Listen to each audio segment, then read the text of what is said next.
बहुत समय पहले की बात है। पहाड़ियों के पास एक छोटा सा गांव था। वहां एक गरीब किसान हरिया अपनी बेटी चंपा के साथ रहता था। खेत छोटे थे, बारिश नहीं होती थी, पर हरिया कहता था, बेटा चंपा, मेहनत से सब कुछ होता है। और चंपा हंसकर कहती, जी पिताजी। चंपा खास थी। उसका मन फूलों जैसा कोमल था और उसकी आंखों में कोई रहस्य छुपा था। अनोखी बात ये थी कि जब चंपा रोती थी तो उसके आंसू सुनहरी मोती बन जाते थे। हरिया को कभी पता नहीं चला, क्योंकि चंपा ने ये बात कभी किसी को नहीं बताई। वो जानती थी कि लालची लोग उसके इस जादू का फायदा उठा सकते हैं, इसलिए उसने ये बात सबसे छुपाई। उनका छोटा सा गांव बारिश ना होने के कारण बहुत परेशान था। सभी फसल बर्बाद हो गई थी और खाने के लिए कुछ भी नहीं था। एक दिन गांव में सूखा पड़ा। हरिया की फसल बर्बाद हो गई।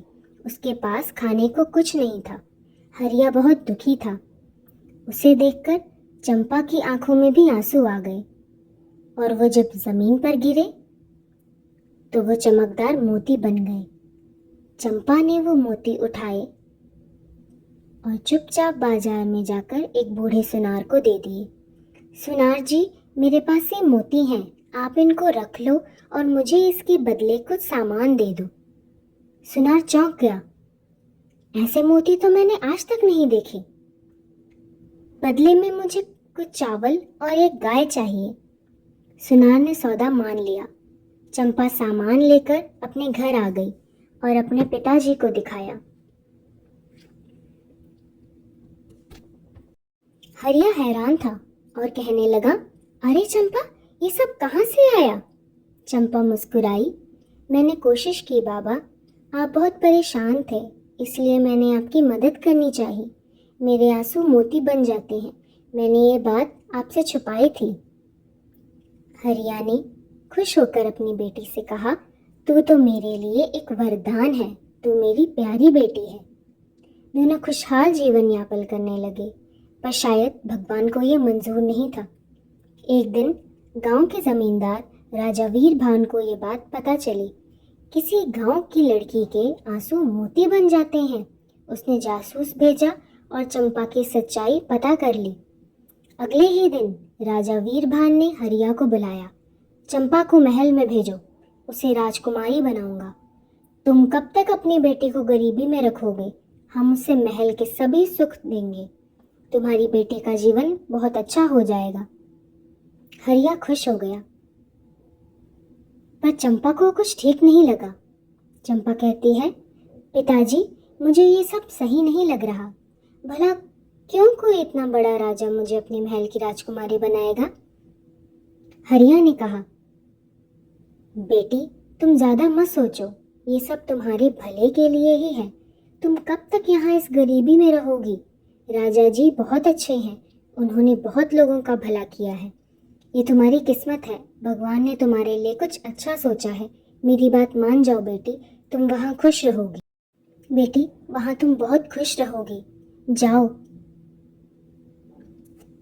चंपा जैसे ही महल में गई, राजा ने उसे एक अंधेरी कोठरी में बंद कर दिया और कहा, रो, जितना रो सकती हो रो, मुझे मोती चाहिए। चंपा डर गई, लेकिन उसके आंसू नहीं निकले। राजा गुस्से में चिल्लाया, रो, वरना तुम्हारे बाबा को कैद कर लूंगा। ये सुनते ही चंपा की आंखों में आंसू आ गए। बाबा, ये क्या हो गया? मुझे बचाओ, मुझे बचाओ, मुझे मेरे बाबा के पास जाने दो। जालिम राजा, मुझे छोड़ दो, मुझे जाने दो, मुझे कैद मत करो। लेकिन इस बार मोती नहीं बने। राजा वीरभवन हैरान था। क्या हुआ तुम्हारे जादू को? क्यों नहीं मोती बने तुम्हारे? मेरे आंसू सिर्फ प्यार और सच्चाई के लिए बनते हैं, डर और लालच के लिए नहीं। तुम्हें कभी मेरे मोती नहीं मिलेंगे। उसी समय आकाश से कुछ परियां आईं। सब लोग उन्हें देखकर बहुत हैरान थे। चंपा के चारों ओर सुनहरी परियां प्रकट हो गईं।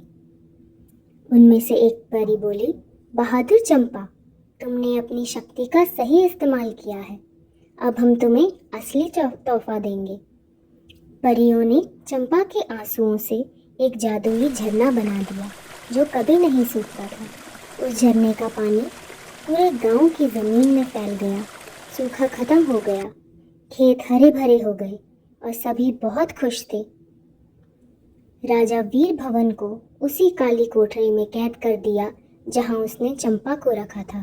अब चंपा अपने बाबा के साथ उसी पुराने घर में रहती थी, लेकिन अब वो बहुत खुश थे। गांव वाले भी बहुत खुश थे।